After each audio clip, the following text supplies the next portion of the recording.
आज की डेट में हर छोटा बड़ा नया पुराना आदमी सोशल मीडिया पर है, चाहे वो व्हाट्सएप हो, इंस्टाग्राम हो, फेसबुक हो। ये जो पॉपुलर सोशल मीडिया एप्लीकेशन है, इस पे लगभग हर व्यक्ति सोशल मीडिया एक्सेस कर रहा है और उसका इस्तेमाल डे बाय डे कर रहा है। बट अब सवाल ये आता है कि यदि कोई आपकी प्रोफाइल पिक्चर हो गया, आपके चैट्स हो गए, इनका स्क्रीनशॉट ले लेता है, या आप लोगों ने एक चीज़ और सुनी होगी सोशल मीडिया पे जो वायरल हो रही है कि भाई कॉल रिकॉर्डिंग करना ब्रीच ऑफ प्राइवेसी होता है, जिसके लिए पनिशमेंट है। कई लोग वेरियस सेक्शंस बताते हैं जिनके तहत सज़ा हो जाएगी सोशल मीडिया पर, जो सेक्शंस फॉल्स हैं, क्योंकि उसमें कहीं स्पेसिफिकली ऐसी कोई सज़ा के बारे में नहीं लिखा हुआ है। कुछ लोग सेक्शन 66E की बात करते हैं, जो इन्फॉर्मेशन टेक्नोलॉजी एक्ट 2000 जो है उसका सेक्शन है, जिसमें बात करते हैं कि अगर आप किसी की वीडियो कैप्चर कर लेते हैं, फ़ोटो ले लेते हैं या इलेक्ट्रॉनिक डेटा चुरा लेते हैं, तो आपको section 66 of the IT act के तहत सज़ा हो जाएगी।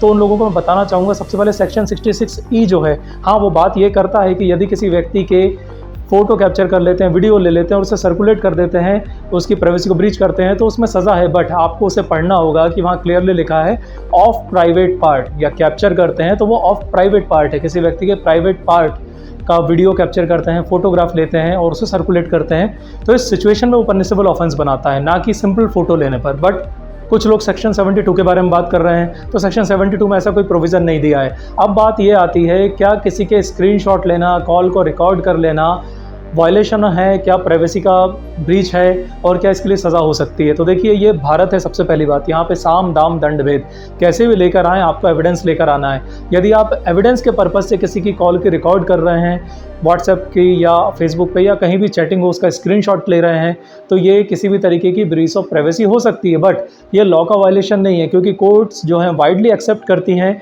किसी भी तरीके का इलेक्ट्रॉनिक एविडेंस। सेक्शन 63 इस चीज़ की बात करता है ऑफ द भारतीय साक्ष्य अधिनियम 2023 कि आप किसी भी तरीके से इलेक्ट्रॉनिक एविडेंस को सबमिट कर सकते हैं कोर्ट में, चाहे वो व्हाट्सएप की चैट्स हों, कॉल के रिकॉर्डिंग्स हों, या फिर कहीं से भी इंटरनेट का डेटा आपने एक्सेस किया हो, आप इलेक्ट्रॉनिक एविडेंस के सर्टिफिकेट के साथ उसे कोर्ट में लगा दीजिए, कोर्ट उसे एक्सेप्ट करेगा अगर वो ऑथेंटिक है तो। अब सवाल यहाँ पर ये आता है कि जब हम किसी की कॉल की रिकॉर्डिंग निकाल कर लेकर आते हैं, तो सीधी सी बात है वो ब्रीच ऑफ प्राइवेसी कर रहे हैं। भाई क्यों कर रहे हैं? पहली बात, अगर आप किसी से, चाहे वो एक कॉन्फ्रेंस कॉल हो या 1-to-1 कॉल हो, अगर आप उस कॉलिंग का पार्ट हैं और आप उस कॉल को रिकॉर्ड करते हैं, वेदर आपने कंसेंट ली हो या नहीं ली हो, when you are involve in that calling, that is not a breach of privacy. ये कहीं से कहीं भी प्राइवेसी का ब्रीच नहीं है। क्यों नहीं है? क्योंकि आप उसमें इन्वॉल्व हैं। दूसरी बात, मान लीजिए आप अगर थर्ड पार्टी हैं और आप एक्सेस कर लेते हैं, तो ये ब्रीच ऑफ प्राइवेसी होगा। बट अगर आप इन्वॉल्व हैं तो ये बिल्कुल भी ब्रीच ऑफ प्राइवेसी नहीं है। अब सवाल ये आता है कि व्हाट्सएप चैट के स्क्रीनशॉट या कॉल रिकॉर्डिंग कोर्ट में एक्सेप्टेड है या नहीं है? तो भाई साहब बिल्कुल ही एक्सेप्टेड है। आप कॉल के रिकॉर्डिंग हो, व्हाट्सएप चैट के स्क्रीनशॉट हो, उन्हें कोर्ट्स में एज एन एविडेंस बिल्कुल ही पेश कर सकते हैं, और अगर वो ऑथेंटिक है, कोर्ट उसकी ऑथेंटिसिटी चेक करता है, तो उसे एक्सेप्ट कर लिया जाता है। क्यों? क्योंकि ये भारत है, यहाँ साम दाम दंड भेद, कैसे भी आप लेकर आएँ मगर एविडेंस होना चाहिए।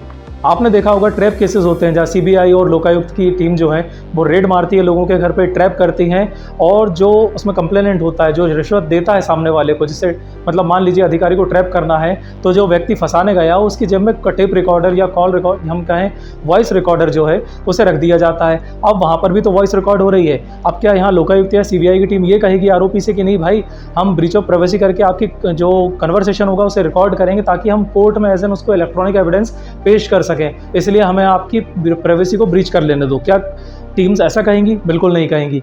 तो वहाँ पर प्राइवेसी को ब्रीच करके ही रिकॉर्डिंग की जाती है उनकी वॉइस की टेप रिकॉर्डर के माध्यम से। तो इसी तरीके से आप भी अगर वॉइस रिकॉर्ड कर रहे हैं एविडेंस पर्पस के लिए, तो ये कहीं से कहीं तक ब्रीच ऑफ प्राइवेसी नहीं है। Even Madhya Pradesh high court ने लास्ट मंथ ही एक जजमेंट दिया है, जहां पर हस्बैंड ने वाइफ के स्क्रीनशॉट लिए थे व्हाट्सएप चैटिंग के, और उसे एक्सेप्ट किया था एक केस में। तो इसी तरीके से व्हाट्सएप स्क्रीनशॉट हो या किसी भी तरीके इसका इलेक्ट्रॉनिक एविडेंस हो, वेदर वो कॉल रिकॉर्डिंग हो, स्क्रीनशॉट हो या कुछ भी हो, तो उसे कोर्ट एक्सेप्ट करती है अगर वो ऑथेंटिक है तो, एज एन एविडेंस पर्पस, भले ही वो ब्रीच ऑफ प्राइवेसी हो।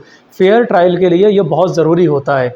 अगर आप भी अगर कॉल रिकॉर्डिंग कर रहे हो और वो एविडेंस के पर्पस के लिए हो, सामने वाले की कंसेंट हो या ना हो, अगर वो एविडेंस है तो बिल्कुल widely accepted by the court है। आप बिल्कुल प्राइवेसी को ब्रीच करके कॉल रिकॉर्डिंग स्क्रीनशॉट निकाल सकते हैं। यदि और आपके कोई सवाल हो तो आप कमेंट सेक्शन में पूछ सकते हैं। आगे ऐसे वीडियोज़ के लिए आप चैनल के साथ जुड़े रह सकते हैं। धन्यवाद।